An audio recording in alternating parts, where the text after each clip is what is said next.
Good evening. I'd like to call the Committee of the Whole meeting for the Village of Westmont to order for August 30th, 2012. Madam Clerk, roll call. Mayor Ron is absent tonight. Mayor Pro Tem Nero. Here. Trustee Emery is absent tonight. Trustee Fleming. Here. Trustee Klebanow. Here. Trustee Scott is absent tonight. Trustee Seneca. Here. Manager Searle. Here. Attorney Zemanek. Here. Finance Director Parker. Here. Deputy Police Chief and Deputy Liquor Commissioner Gunther. Here. Fire Chief Wise. Here. Police Chief Mulhern. Here. Acting Community Development Director Malik. Here. And Jim Conley. Jim Conley. What are your departments? Deputy Oh, Chief I'm Conley. sorry. Deputy Fire Chief Connolly. Sorry about that, Jim. Present. All right, everybody join me in the pledge. I pledge allegiance to the flag of the United States of America and to the republic for which it stands, one nation under God, indivisible, with liberty and justice for all. All right, well, first things first, we got a few requests for open forum. To begin, I'd like to welcome the Westmont Chamber of Commerce, Mr. Al Carson.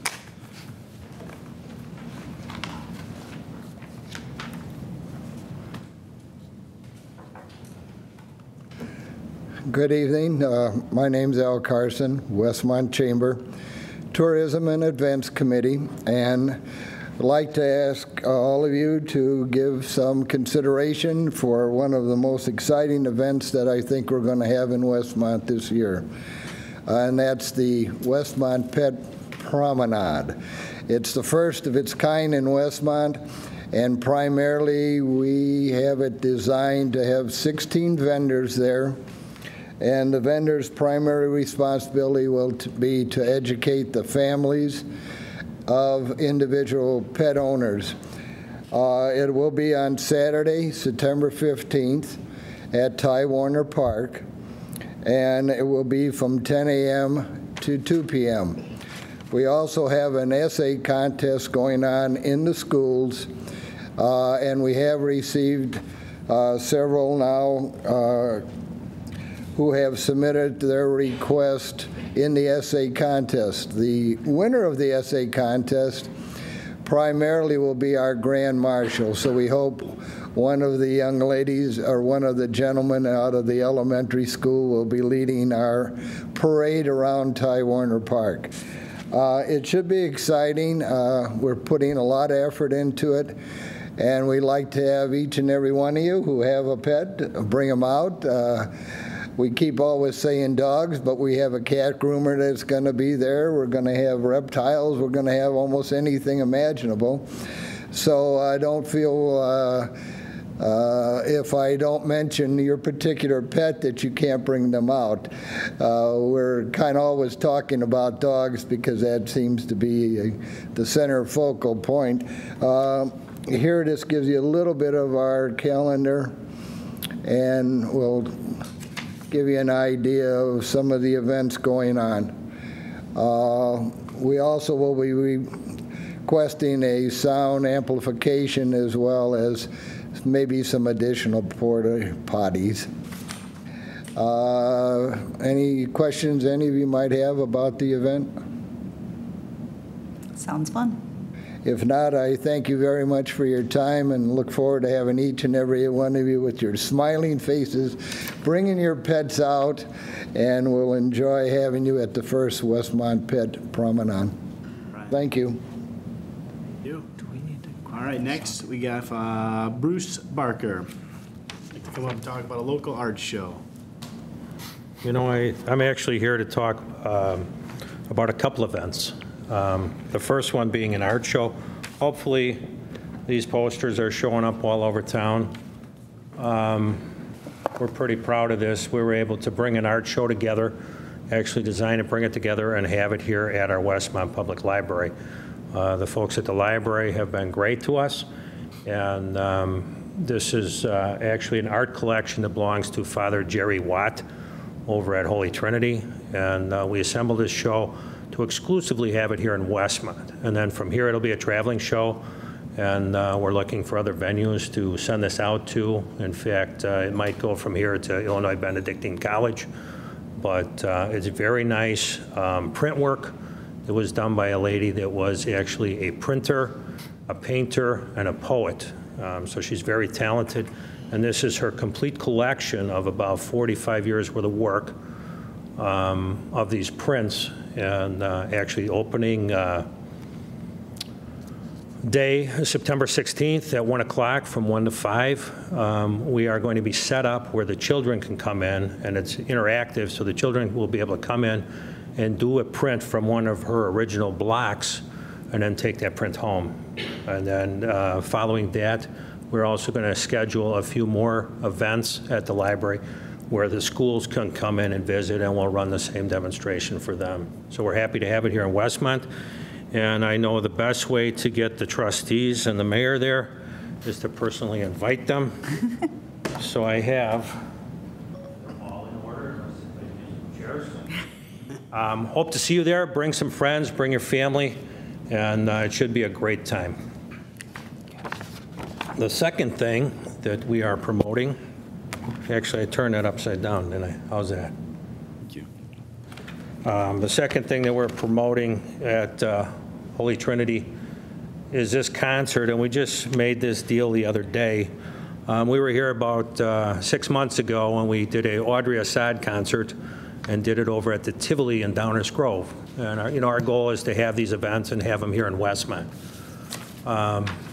We need a larger venue for this gentleman. He actually sold out the Sears Center, and we're able to get him to do a concert for us, which is a minor miracle.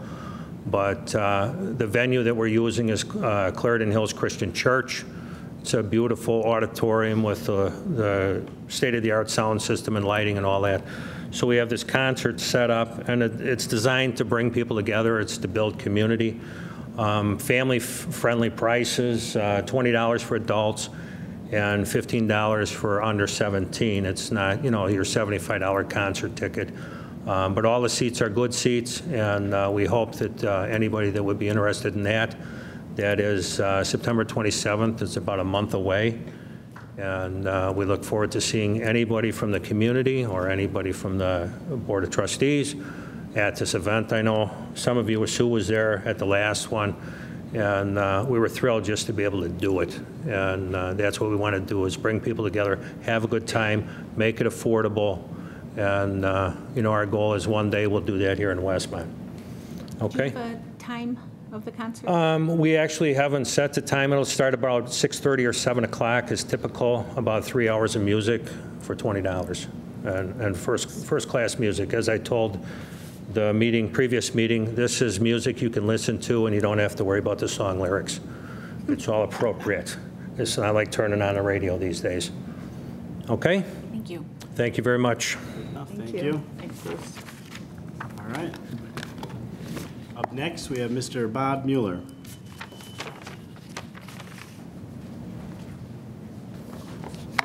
Hi, I'm Bob Mueller, and as you know, very opposed to home rule in Westmont. We have actually formed a group, Citizens for Westmont, to present the facts about home rule. Ron was kind enough to meet with us at our first meeting and give us his assessment of home rule. And we noted at that point that the cons he had listed to home rule were a little bit short. He invited us to provide a list of the cons to home rule. And so I just wanted to make people aware that we have sent this list to the village board. And if Ron's list goes on the web page, I would expect this list to go on the web page as an opposing point of view. So we've got a Google group set up, Citizens for Westmont. If anybody wants to join and participate in ceasing home rule in Westmont, please feel free. Thank you.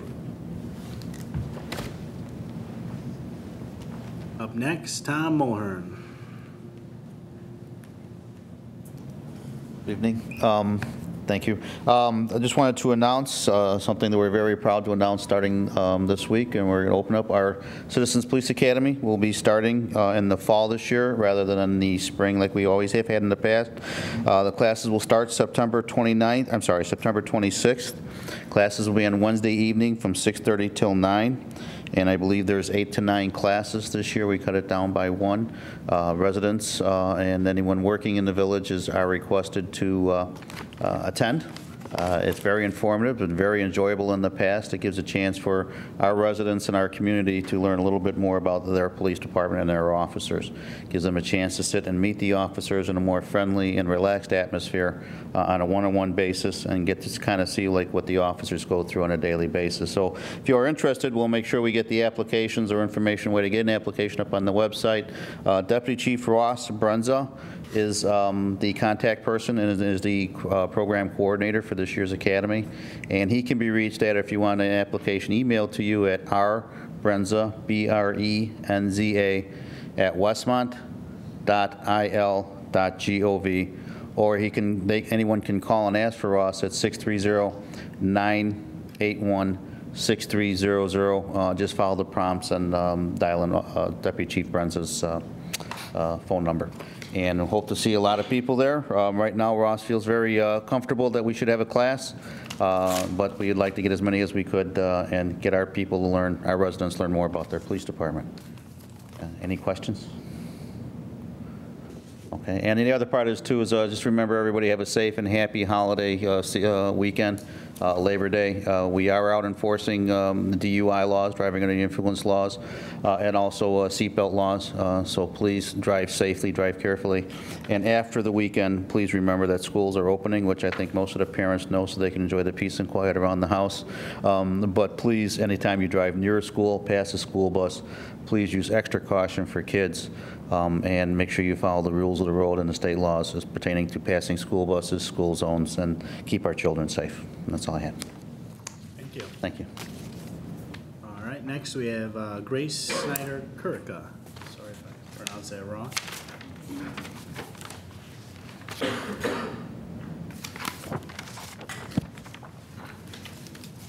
Good evening.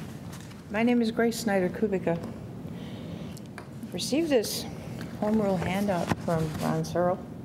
I have a question on it. Has the board read it? Did you read it before it was published? Of course. You did? I think you might have missed something, Sue. I'm sorry? I think you might have missed something, Sue. On the back it says, voter rescission of home rule power elections has been rejected in 4 cases. Home rule has not been rescinded in any community in over 20 years. That's incorrect. Rockford, the second largest city in Illinois, rejected it, rescinded it in '93, in 2004, and 2003. I'm not sure which. Lisle and Villa Park both rescinded it. Hey, this is one that's going out to your whole town. Don't you want it to be right? Wouldn't you want it to be correct if it's going to everybody? Well, that information came from some of the material in that bibliography, which I believe included the Rockford case, and I thought that occurred in 1980-something. It was in the 90s, from what I understand. Okay, well, we'll verify that. But And if we're wrong, we'll correct that, but right now I don't believe that's accurate. Lisle and Villa Park were in the 2000s. It's either 3 or 4, and I'm honestly not sure which. But I think when you send out something 1970s. from the town, it should be absolutely accurate. Right. And we did vet that and review it with literature that's been published by, reference sources with dates. So we believe it is accurate. But if we find a mistake, we'll correct it and acknowledge it. That would be very Hartford good. lost home rule in 1983. That's what I thought, 1983. I'm just verifying it too online. No. Okay, thank you. Spent a lot of time trying to verify the accuracy of that handout. Okay. I pride Thank you very myself much. in research. Thank you. But if there are inaccuracies, Then we want to fix please point them out to Yes, us. yes, I'll be happy to investigate it, Absolutely. correct it if it's It's absolutely inaccurate. important that we have truth. Right, I Always. agree with you. Thank you. Thanks. All right, that's it for open forum request. Moving on to reports. Mayor has not left me anything. The only thing I have is item E on our agenda. We have a request for a family issue, if we can move it forward, if the board's okay with that. Sure. Go ahead and do that. All right. Madam Clerk? Anything for you? She's bringing him up now. Oh, we're going to do it now? Okay, that's Is fine. that acceptable, or? Okay, it's fine with me. That's okay with you. All right. How you doing? Good, how are you? All right. This evening, I have Don Burke with me, and he is the petitioner representing the petition for 233 and 235 North Cass Avenue. You'll recall, I believe in late September of 2010, a new office building was proposed for those two lots, which are vacantly current. The village board did grant approval of that site plan for the new office building. It does have a 0 lot line on the front and sides and an 84-foot setback in the rear. The variances were for the 0 lot lines. That's contingent with the TOD study and the parking study we've done encouraging that form of development in the central business district. And in addition to that, there was a variance for parking. 9 spaces are provided on the approved site plan and 14 were required. The ordinances, which if they're not exercised would expire within 12 months, we're beyond that point, so we're seeking a retroactive extension due to economic circumstances. I'm not sure if Mr. Burke has any further input on where he's at personally with the project. Yeah, I just want to see, with economic improvements, and I haven't seen that yet, and so forth, and clear view, but, I have, the right team behind me, so at the right point, I still, continue to want to go forward with the project at the same time, but based on the current studies about what the rents will pay in terms of return on investment, still not there yet. And kind of see where Westmont wants to go with. I heard TIF district, might be available for the locations. So Shannon, I've talked to Shannon a couple times about what the proposed what the proposals look for the future. So kind of hoping that the Chicago Avenue, Cass Avenue area would develop, a little bit more before we make a decision. So kind of like seeing a little more things there. That's why I've been on hold. But primarily why I'm not going forward so far with it is because of the fact that the economics,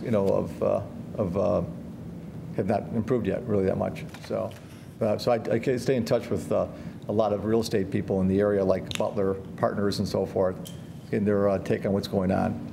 So, but some positive things have happened on Ogden Avenue, so forth. So there's definitely some activity. But what's the demand for office space in downtown Westmont is still things. So I know Westmont's focus has been on 63rd Street and things like that. So I think there's going to be down the road. I think there will be more emphasis for a little more concentration towards the downtown area. So I'm kind of waiting to see where that goes before I make an investment. So and don't necessarily want to take the risk of doing a spec building until I have something intact. But it's still a project that I'd like to do. But I still think there's a need for that. But I'm just not sure exactly what the rents would bring in, so that's based on my return. So Shannon, we approved this as a special use, didn't we? So it's not really what would automatically fit with the focus of the downtown. The special use doesn't have a expiration period. It runs with the land for this applicant. Okay. So that part of it is still valid. The variances are the only part that approves. So the site plan approval doesn't expire, et cetera.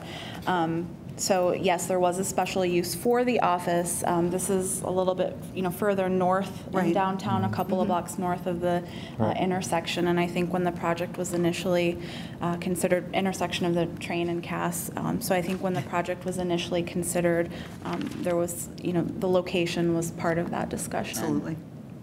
And there's no changes proposed. Everything is exactly as it came before you previously. It's about a 4,000 square foot office building, single story, about 20 feet high. Well, the only thing that I can suggest too also is keep your vision in that a little bit open, because not only are we looking to TIF in the downtown district, but we're also working on a new comprehensive plan for the entire village. So it may change your mind what you might want to build there. It may not be an office building. It may have a total other use that you may come up with that might better fit, because depending on where the TIF district ends, where that lays in, it might be a whole different scenario. So to follow up on that, so you're thinking, I mean, retail, or are you thinking mixed use? It could be retail, it could possibly be some type of food service, it could be any number of things. It just, there's a lot of open things right now. We're in the process of, like I say, an entire new comprehensive plan for the entire village, which is going to give us a better idea through that corridor what we're dealing with. The other and the other part with if a TIF goes into place, one of the main things is you decide what it is that you want in that particular area, and that's what you go towards. So as it stands right now, the variance does stand is what it is. It's a special use. But all I'm saying is that going forward with what you have in mind to build there now, just kind of, see where this is going to go, and something else may come to mind that may be more profitable for you. Maybe mixed use, something. Yeah, and that's it's another thing that's kind of like, I've kept that in mind. I appreciate it because it gives me more better direction what's going on there, because TIF is something I would like to take advantage of, obviously, but I'm not, but yeah, it's something that can add value to the village, and I think because you basically have at least 20,000 cars a day that pass down Cass Avenue. I mean, and it's got to make sense, and I'm committed to downtown areas from LaGrange, so I've always made investments, not huge investments, small investments in LaGrange, Naperville, Wheaton, and Barrington, and that's my niche, and that's I live in Clarendon Hills, so that's so it's something that I'm committed to, and I just want to make the right product there, because I do think I'm crazy with the market, summing everything up here, so let you move on here, but I think there is a market for small office. Doctors or stuff like that. Everybody likes a new building, so I think there's still a market for that. Because I get phone calls, and so somebody released 4,000 square feet. That's perfect for me. I don't need to hit a home run with this, but a nice building that we designed to make sense for the village. So I mean, that's my objective. So it's but I appreciate that. Because it gives me more. So. We've had requests like this in the past, and we've always considered them, and more times than not approved them. My only concern in this scenario is if you're waiting for TIF funds, we typically, extend it for 6 months or a year. Those TIF funds just aren't going to be that fast. Right. So, you might want to just take a few steps back if that's what you're really waiting for, and then just go through the process again. I don't know, rather than to come year after year until, we're in the infancy stages of this TIF. We haven't even fully identified the parts and the buildings that would qualify. So, I hate to see you go through all this extra work over and over again if that's your sole reason for waiting. Yeah, just a little clear direction what's going to happen. But I thought by now there's always rumors that something was going to happen at Chicago there in Cass. But it's you can't make an investment, you can't do any of that. But you can borrow at such to borrow money right now is you can borrow at 4%. So that's going to be far from TIF. Where TIF would be at 3 and 3.5. So and then something like that. But that's my goal. But I still plan on I am committed. So Great. We'd love to see I'm really committed to a on one-story office building, make it simple, kind of with Gil Talent is next to me and myself, very similar to that building. And nice. So it would be nice. and I think there's a market for that. I really do. I think there's some with CP Food. So I just have one clarification. In late 2010, the board did amend the zoning ordinance to state that special uses no longer run with the land but are unique to the owner. And if there's a transfer of ownership of a certain percentage, the special use lapses. And if construction is not started within a certain time period, the special use lapses. So it is on the agenda to extend the special use approval. So you will be covered if this gets approved. thank you. Thank you. Are we looking at a time span and how long to extend them? Well, the request is for a year, and that's how the ordinances are drafted, to September 4th, 2013. All right, back to reports. That's all I have. Madam Clerk? I just want to remind everybody that this is the last cruising nights tonight for this year, so it's only 7:25. So get out there and enjoy it. It's the last one. So I'd be out there right now if I wasn't sitting here. Yes, we would. That's all I have tonight. All right, our village attorney? Just one item. I traditionally pass out paper copies of the ordinances before each meeting. Sometimes they're thick. We're killing a lot of trees. We're improving technology by the day around here. Would you prefer a PDF of all the ordinances moving forward, right, in lieu of paper copies? It's fine with me. Fine with I me. mean, If someone wants a paper copy, certainly we can accommodate that request. Just speak up. The only thing I can't promise, oftentimes we're preparing these throughout the week, editing them, et cetera, and it's sometimes the afternoon of a meeting before they're finalized. So it would be shortly before the meeting, you'd be able to pull them up at the meeting now rather than have a paper copy, but we can just as easily make a copy for anyone who needs them. That'd be great. All right, we'll plan on doing that then unless I hear from any individual trustees. That's all I have. Okay. Village manager? Just a couple of things. I wanted to mention that tonight is the District 201 open house. If anybody out there is so inclined, the open house runs from 6:30 to 8:30, and all of the schools are open, Manning, Miller, South Elementary, and the high school, and would encourage you to stop by. And if we happen to get done in time, anybody here who's interested should certainly try to make it over there. Wanted to mention that the finance ordinance tonight, because of the new preparation process, as we've discussed, does not list the dollar amount on the Thursday night agenda. We'll have it on the Monday night, but I wanted to announce that it's $1,218,225. And I wanted to point out that the reason that is so large is, as the board knows, you asked us to look at paying off the loan on the vehicle program, and that's over $500,000 of that amount. So I just wanted to explain that to the public. we save basically $64,000 in interest. Correct. Right. That's a good thing to pay off the debt. Yeah.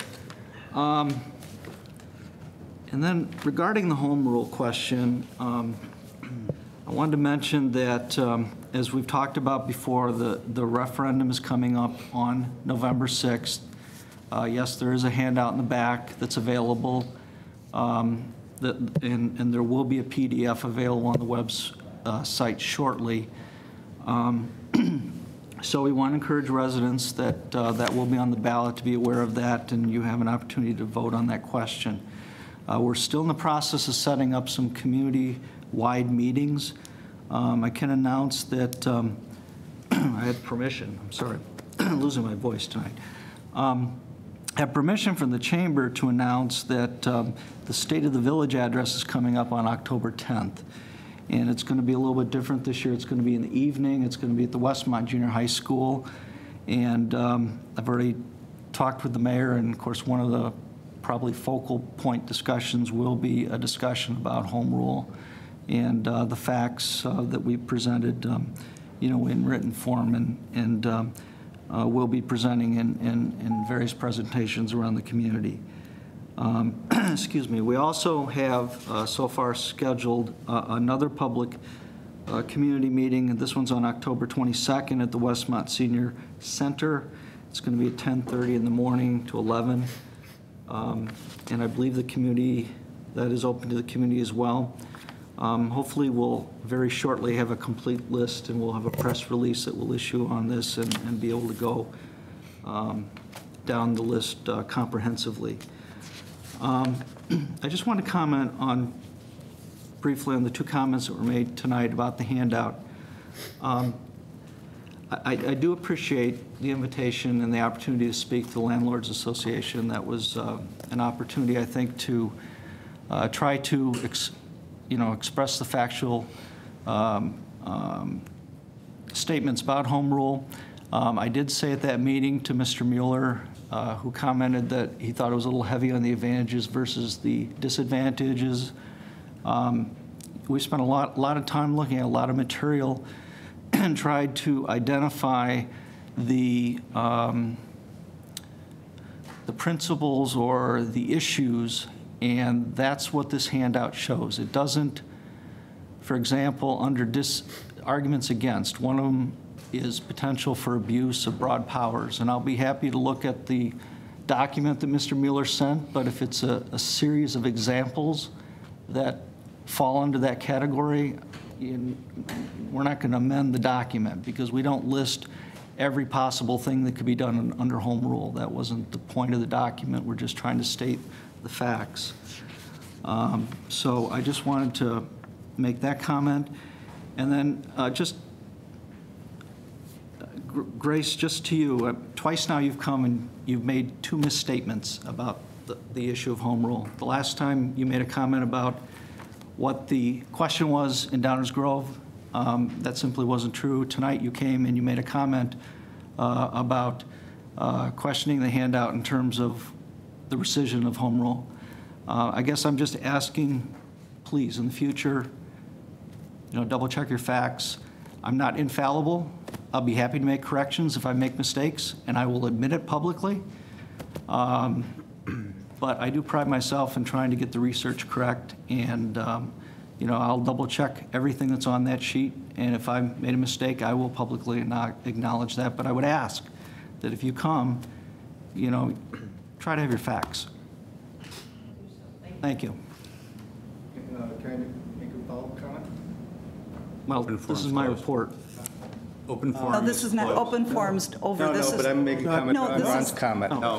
This is Because not now. basically you are Not using village appropriate. money to promote a point of view. It's not appropriate at this time, Mr. Mueller. It is appropriate because This was No, my... Mr. Mueller, this is our manager's report right now. We're under There is not any reports. crosstalk at this point in time, sir. The open forum is done. Please, Mr. Mueller, please take your seat. Mr. Mueller, no, I'm sorry. No. No. That's the best thing to do. Motion to go into recess. Yes, I make a motion, we go into recess? So move. All in favor? Aye.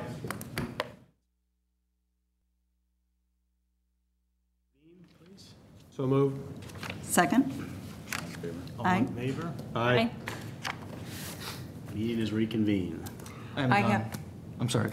I have a quick, I just want to say I finished my report. Go ahead. Please do.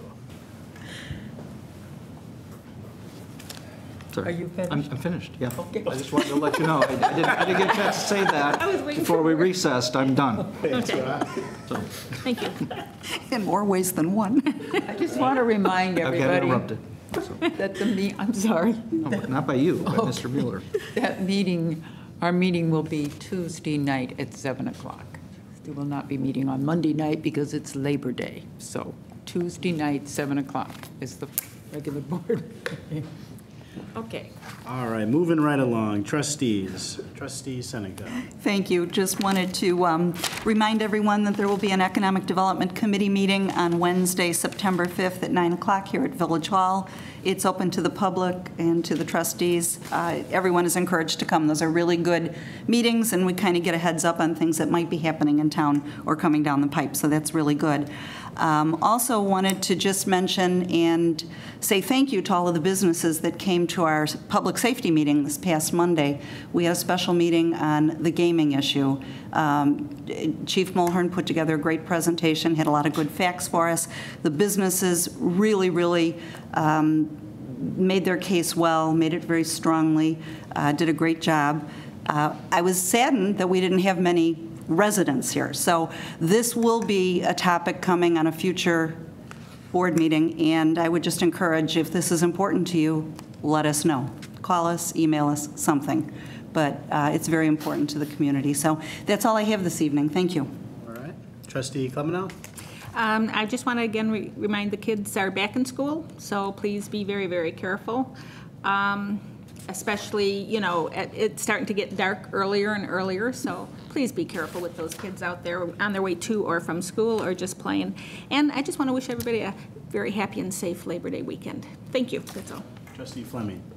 Well, kind of piggybacking on kids back to school, tomorrow night at Westmont High School, there's a home football game, so I would hope.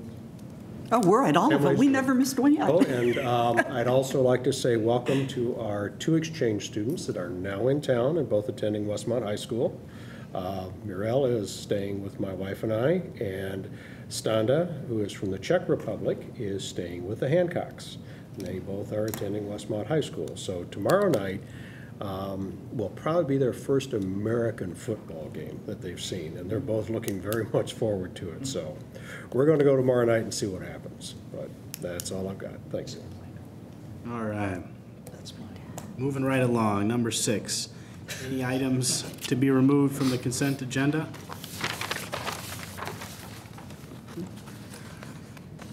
Hearing none, and we'll move right on to number 7, village board minutes. Well, actually, it's the consent agenda as a whole. I'm sorry. Okay, so we'll just keep going right Are there on. any comments in the consent agenda? Any comments or any questions? No, we have a large PO there which piggybacks on to paying off the loan. So Correct. just want to make sure people are aware if they ever got a total on there. Thank you. Okay. We have no unfinished business, so we'll move right on to new business. Letter A, Class 18 catering liquor license creation. Board to consider an ordinance amending Chapter 10, Article 2 of the Village Code of Ordinances to allow for the creation of a Class 18 catering liquor license. Thank you. I come here before you tonight to request adding Class 18 liquor license category to the to the Westmont Village. The request comes from Miss Brittany Farron, who is standing to my left. She's the owner of Truffleberry Market, which is located at 825 North Cass Avenue in Suite 303. Ms. Farron has been in business since 2009 in Westmont, so she's a very well-established businesswoman within our community. The request comes as a practical matter of business, where she would like to be able to expand her business. Annually, she does $750,000 in sales. She believes that adding this catering liquor license classification, and if she's approved for the license, would more than double her annual sales. This is not without precedent. We are here tonight to talk about adding the generic catering license. We're not here to talk specifically about Truffleberry Market, even though it was a driving force behind attempting to put it on the books. We have done this in the past with both Divine Wine and Standard Market, where we customize a liquor license classification for businesses coming into the community. Catering is a very highly competitive business, and obviously they're looking for any business advantage that you can get within the market. So I believe Chief Mulhern passed out both the draft ordinance and a license fee schedule. First of all, just to summarize, the proposed ordinance allows for the sale of all alcoholic liquor in conjunction with a meal, which is prepared for a private party or event by a bona fide catering company. Class 18 will be issued to catering companies headquartered in Westmont. So the two key words in that is bona fide. What constitutes a bona fide business? We believe that a business that has a Westmont business license, a business that is visited every 3 months by surprise by the health department, a business with insurance, and a business that's registered with the Illinois Department of Financial and Professional Regulation will qualify as bona fide. Also, I would say their primary business is catering, and it's not an ancillary part of their business. Yes.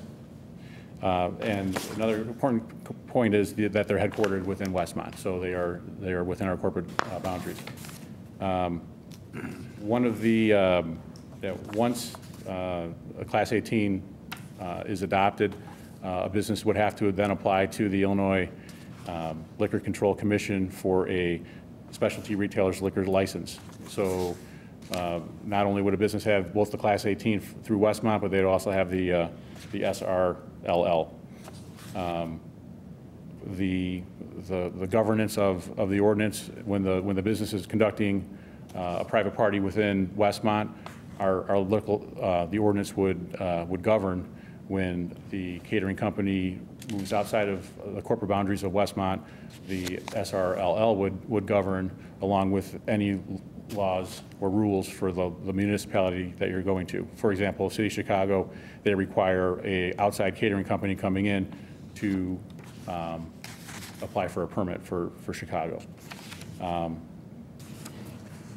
The unique nature of a catering business is that from the compliance check standpoint, currently for the liquor license that we have on the books, the police department conducts compliance checks. We send in undercover agents. You're all aware that's how we check to make sure there's compliance, make sure that there's people checking IDs. This is a unique situation. Obviously, we don't know when a private party is going to come about, and essentially how to infiltrate one of our undercover agents into that. So there is extra rules to take that into consideration. Section F was placed specifically in to make sure that we can have oversight on the liquor license, which includes language about checking the records for the amount of sales of the alcoholic liquor, food sales, and such other information as may be required by a local liquor commissioner. The last part of that, there would be a requirement if the liquor license, the holder of the liquor license has contact with, say, police in another jurisdiction, we would require notification to us so we know that occurred. There are any number of ways that law will govern in a case where there's underage consumption or possession. There are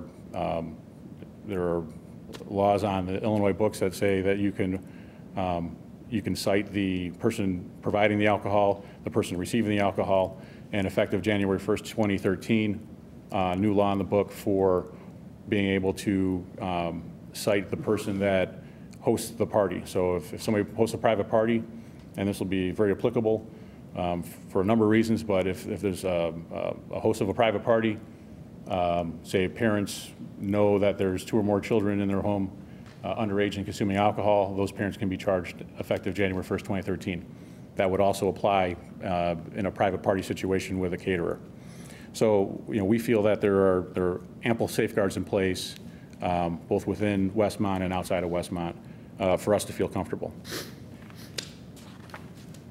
I have a question regarding Section A, because it's pretty specific about food service, a meal, not in conjunction with the service of snacks.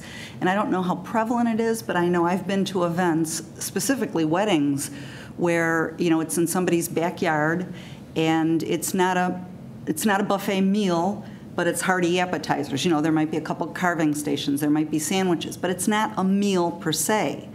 So I don't know how often something like that happens. Sure. But I'd want us to be able to cover everything that might potentially come up. Sure, absolutely. That actually does happen quite a bit, and the way that I explain it just from a sales perspective is that the amount of food consumed on a weight basis is the same if you're serving dinner out of heavy hors d'oeuvres or dinner on a plate going up to a buffet or plated at you're eating about a pound of food. So whether it's not light in my bites. case, I ate a lot more than that. Yeah. Some people eat a pound, but so that is how I would respond to that. And maybe So would that fit the ordinance, though? Do we need to? I think we can change the ordinance to read, it's incidental to food service that serves prepared meals or the equivalent in hors d'oeuvres or something along those lines. So we make an equivalent. I'm not sure, to that point, when it says not in conjunction with the service of snacks, exactly what that meant. I'm thinking chips, pretzels, popcorn. The way, handle that. Sorry. You'll have your I have a lot to say. The way I understand it is that if a client called and said, hey, we want to do a full bar package, can you give pretzels in your bar package? So something like that. Mm-hmm. You have to actually be using my catering company for a catered meal with beverages, not just drinks. I think it was more the language, not in conjunction, like they serve prepared meals, not in conjunction with service of snacks, meaning like snacks can't be served with the prepared meals. There will be no which snacks. Isn't what's meant. There will I be think it has to be prepared meals or the equivalent in hors d'oeuvres and can't be standalone snacks. Right. Yeah, like a bar setting. That's to your point. Right. Yeah. Pretzels, potato chips. Okay. I'm getting hungry. Getting hungry? The sheet labeled fee structure for Class 18 caterer's liquor license. So we propose, and obviously this is up to the board's discretion on on the fees. We have taken a survey of DuPage County towns, which you can obviously see the average for those, I believe there's 13 towns on the list, comes out to about $725. So we suggest or recommend a $1,500 initial fee and a $1,000 annual fee thereafter. We feel that based on the averages, if you look at the list, Downers Grove, Naperville, and Plainfield are probably the three most similar models to our policy or proposed ordinance. You can see the last three have asterisks, Wooddale, Clarendon Hills, Bartlett. Those are three towns where you cannot obtain a caterer's license without having a different liquor license classification. So it's almost like they're being double charged, so those fees are a little bit lower. So it's kind of an add-on to what they already have. Exactly. It's in addition to. So our proposed language probably most closely models Plainfield. So I'm certainly open up suggestions. On the scale for just Westmont liquor licenses, the $1,000 annual fee is the second lowest for a recurring event type license. We have two licenses that are $500. One is for the health corps, where they're not moving a lot of alcohol per year, but they still have the license and they're still open, 7 days a week. The second would be the happy hour situation, where the Best Western has 2 hours a day, every day, for a happy hour. So very limited hours. Those are at $500 annually. So we're looking at $1,000. So I'm open to suggestion on that. Well, the special event license is $500. Wait, $100 a day. $100 a day. Correct. She has 10 events in a year, paying $100 a day, then she's at $1,000. One way to look at it. Hopefully you'd have at least 10 events. I hope you have a lot more than that. Well, the only thing that I would say, I still think that we need to go back and revisit our entire liquor fee structure, but that's for another time. If you say our average is what, you say the average 750, 725? No, the average for the average of all of these. Yeah, of these, yeah. It's been a pet project of mine. I've been working on trying to come up with a fee structure for liquor licenses. Okay. I started with the hotel motel. It is a difficult job. If you read the liquor license ordinances statewide are so different, and there's no really good way of putting them into categories. So so I'm meticulously going through line by line to figure out where other ordinances fit into our schedule, and it's not easy. If you just look at the information that I provided you, and you look down the center column where you see the K1, K2, G, those are all the classes. So there's not a lot of continuity, and because there's a lack of continuity just in this catering, because different towns allow and restrict different things, it's hard to give an apples to apples comparison, but I'm working on it. I'm going to get you something. We have provided some survey information about that previously also. I guess the question I have in correlation to this, okay, this is for straight catering business, right? Not as a side piece. The only reason I'm saying is, okay, if we come up with this caterers situation, what if someone, for example, like Uncle Bub's, they do a large catering business. What if they would want to apply to have this as part of their package going forward? I think that's a good question, which is when I was talking about bona fide catering business, and that it would have to be the main focus of their business and not an ancillary part of their business. If we want to clarify that further, we could say, at least 75% of their revenue is derived from catering, or such other percentage that you feel is appropriate, 100%. Yeah, I mean, if this is going to be strictly based catering, then that's fine, 100%.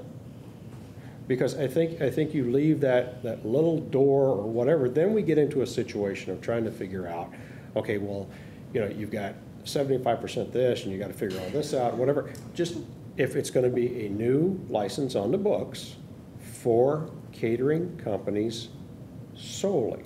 That's it. In other words, they don't have a place that you know, a restaurant or anything else dealing with it. Their job is strictly catering, and this allows them as part of their package that they can offer this as another part. I think what you're getting at, what you're describing is, in that scenario, if Uncle Bub's wanted to do it, it would be set up like Clarendon Hills, Bartlett. We would simply have an add-on for that portion, like we do with the, you know, bring your own wine I was going to say, part. why can't Uncle Bub's get a catering license for when they do cater, if they want to serve liquor?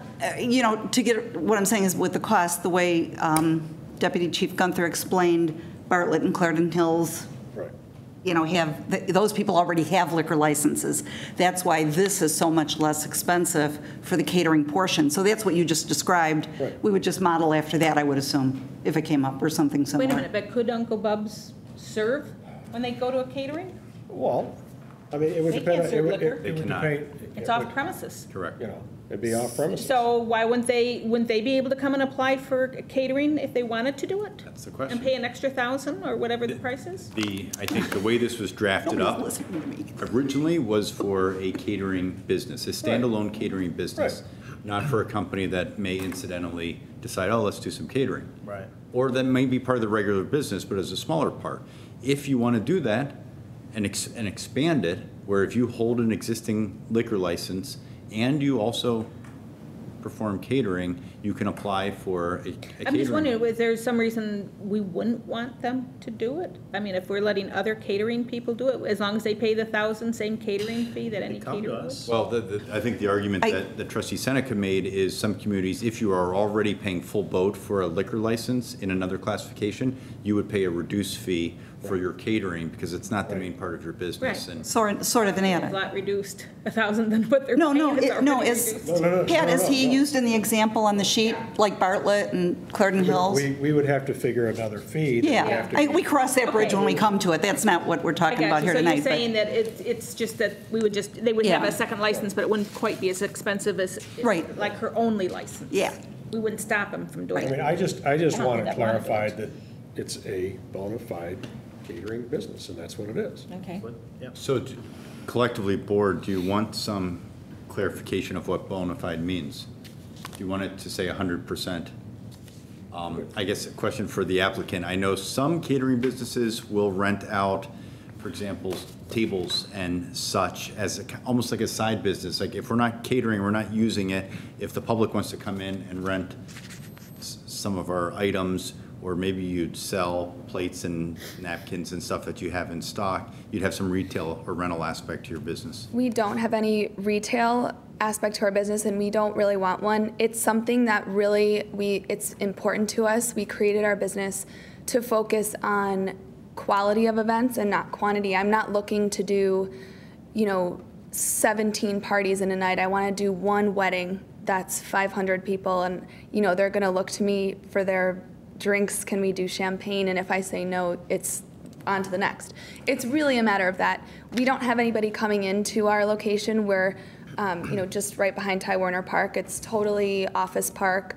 It's our prep kitchen. We built out a 1,000-square-foot kitchen. So, when we go off to the event, it is 100% catering. That's where we do our business, is when we book the jobs and we go away. So we're at work all day, 825 North Cass, prepping and working and stressing out, but we're not actually there selling anything or customers coming for any reason. Right, so then 100%, I mean, that would be. Absolutely, Okay. 100%, and no desire to do it differently, and no, I don't see, renting out tables and chairs as something profitable or worth my time more so than I would want to just book a better catering job for the next Friday night. So that's our model. Okay. That's great. And this liquor is open to hard liquor as well, then I take it? Yes. Sounds good. Okay. Happy to have you in Westmont. Yeah. Thank you, so do we. Anything else? All right, moving right on. Letter B, 500 East Ogden Avenue zoning code variance request. Board to consider an ordinance approving a request for a zoning code variance to permit parking in the required front yard setback for our friends at McGrath Lexus of Westmont. Unfortunately, McGrath couldn't be present this evening. Village Planner Ziegler got a call late this afternoon. There was an occasion that brought the petitioner out of town, so he respectfully requests a postponement. Due to being out of town, he wasn't certain which meeting, but we're hoping to get him back here in September. Great. Okay, cool. Thank you. All right. That was easy. Up next, letter C, Downtown Development Grant, 226 North Cass Avenue. Board to consider an ordinance approving a downtown development grant request from the Center for Dance. Hello. Hi. This evening, we have PJ Forrester from the Center for Dance. He and Janet Forrester co-applied for development grant money in order to do a sign improvement on the east facade of their brand-new facility over in the old police department building at 226 North Cass.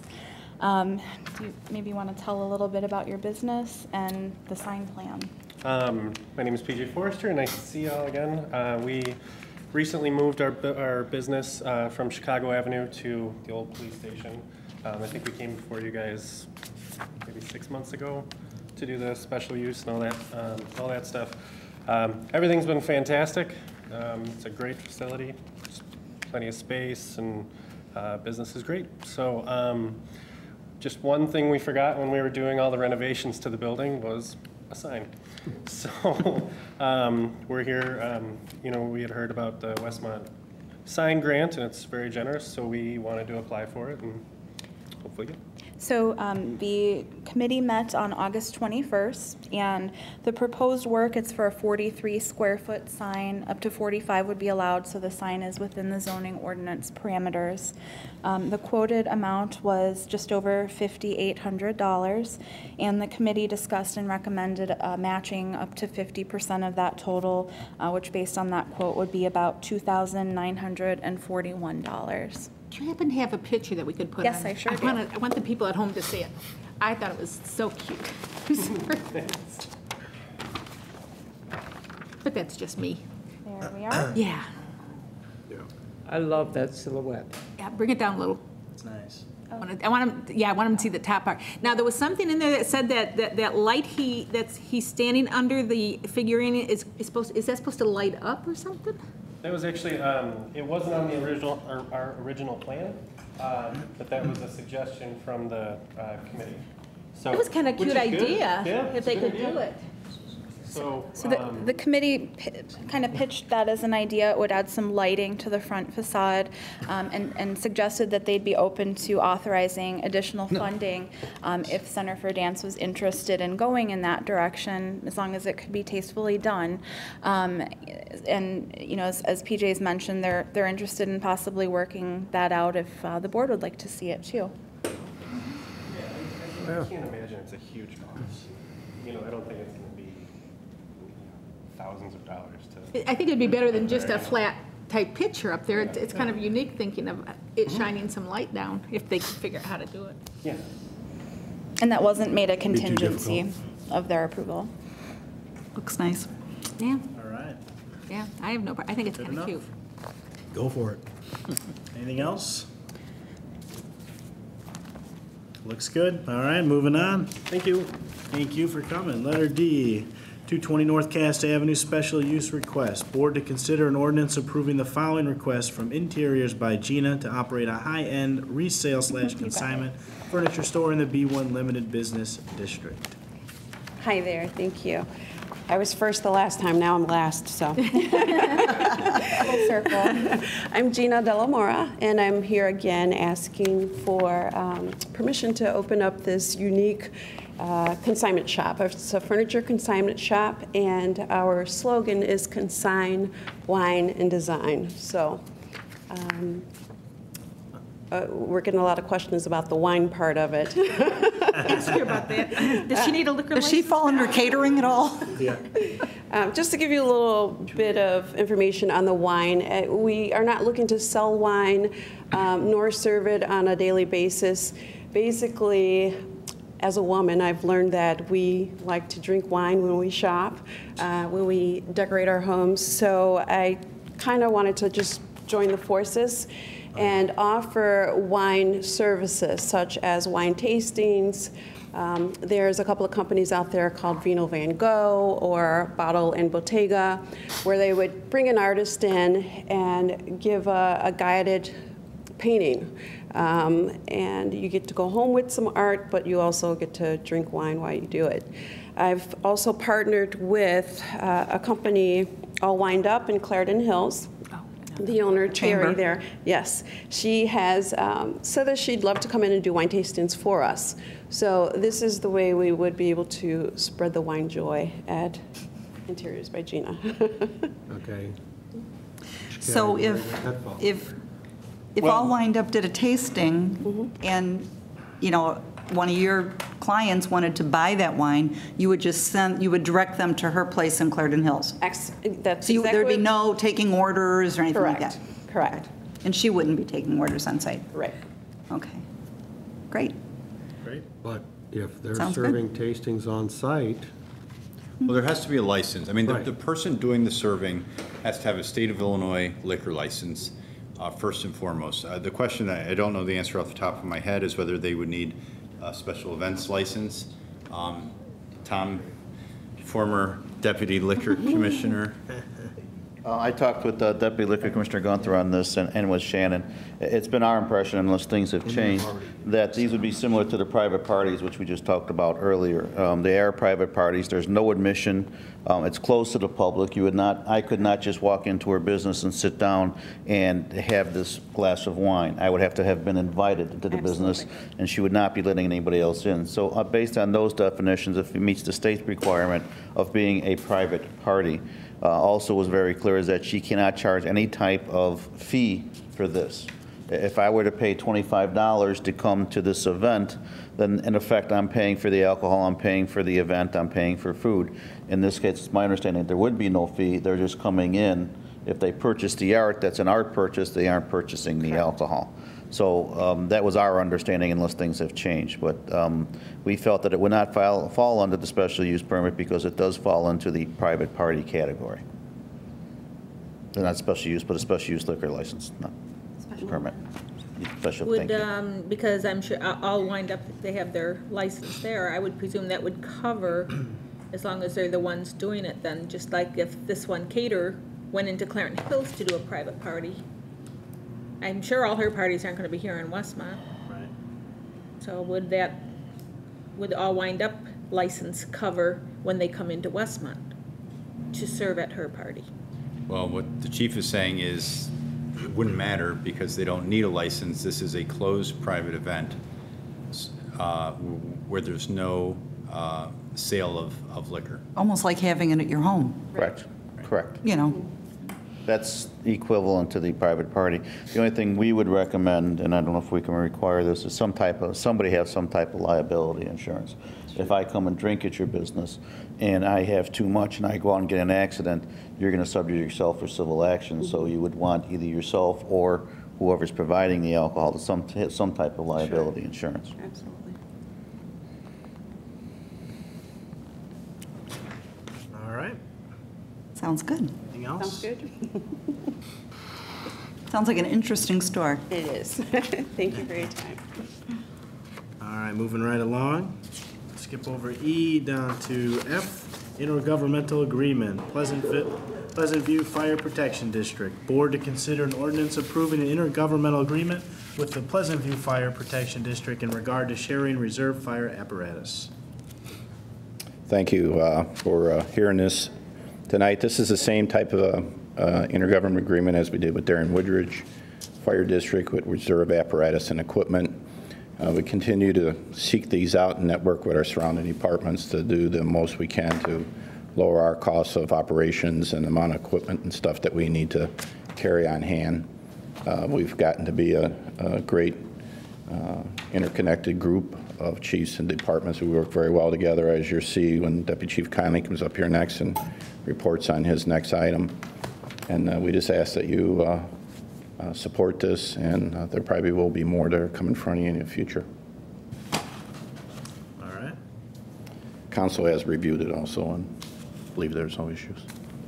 Good enough. Looks good. Sounds good. All right, moving right along. Letter G, Fire Paging Memorandum of Understanding and Radio System Contract. Board to consider ordinances approving the following. Number one, a memorandum of understanding between the Village of Westmont, Village of Clarendon Hills, and the Tri-State Fire Protection District for the fire paging system. Number two, a contract with A Beep Radio for communications upgrade at the Southeast and South Central Fire Radio Systems for the fire paging system. Good evening. In your packet, you have the same diagram, which is a little big for the screen right now. That diagrammatically explains what we're trying to do.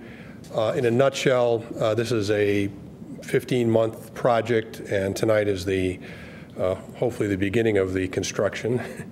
There's 3 agencies, the Village of Westmont, the Village of Clarendon Hills, and the Tri-State Fire Protection District, who have gotten together and jointly agreed to fund this project, which consists of enhancements to 2 existing radio systems, one called South Central, which is the Downers Grove system, which the Westmont Fire Department will be moving to, and the other one is the 635 system, which is a system we are currently part of and operating on. There is a contract and an MOU. The contract is the total cost of improvements to both systems, totaling approximately $529,000. The Village of Westmont would be a 41% participant in funding that, and all those costs would be reimbursed by the ETSB. Part of it reimbursed under something called a fire paging solution. The village would be reimbursed $78,000 under that grant, and it is a 100% grant. There's no co-funding. And the remainder would be covered under our consolidation costs reimbursement with our movement to Downers Grove.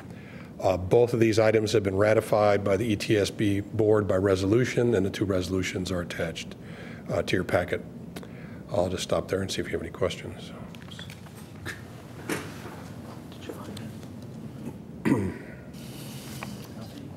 Questions? All right. Good enough? I won't be here Tuesday, so thank you. Thank you. All right. Moving right along. Letter H, Appropriations Amendment.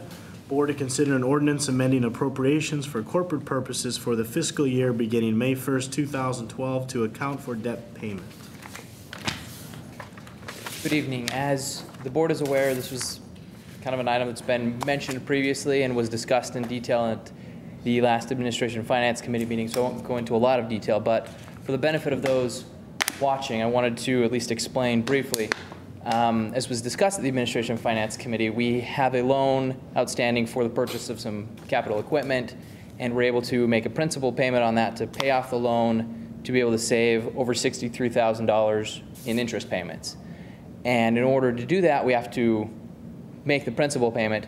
It's above the amount that was in the initial appropriations ordinance. So this item that's before you right now is to amend the appropriations ordinance so that we can spend the money. You also have before you, in the purchase order section, a purchase order approving the purchase of that, or the payment of that principal payment. And then additionally, as part of the finance ordinance, as was mentioned, is the actual approval of the payment itself. So all 3 items are before you for your consideration tonight. And again, the purpose is to pay off the principal so that we can save a little over $63,000 worth of interest. Any questions? Thank you. All right. Good job. Don't have a request for executive session unless there's something else to come before the board. I'll entertain a motion to adjourn. So move Seneca. Second, Fleming. All right. Roll call. Trustee Seneca. Yes. Trustee Klebanow. Yes. Trustee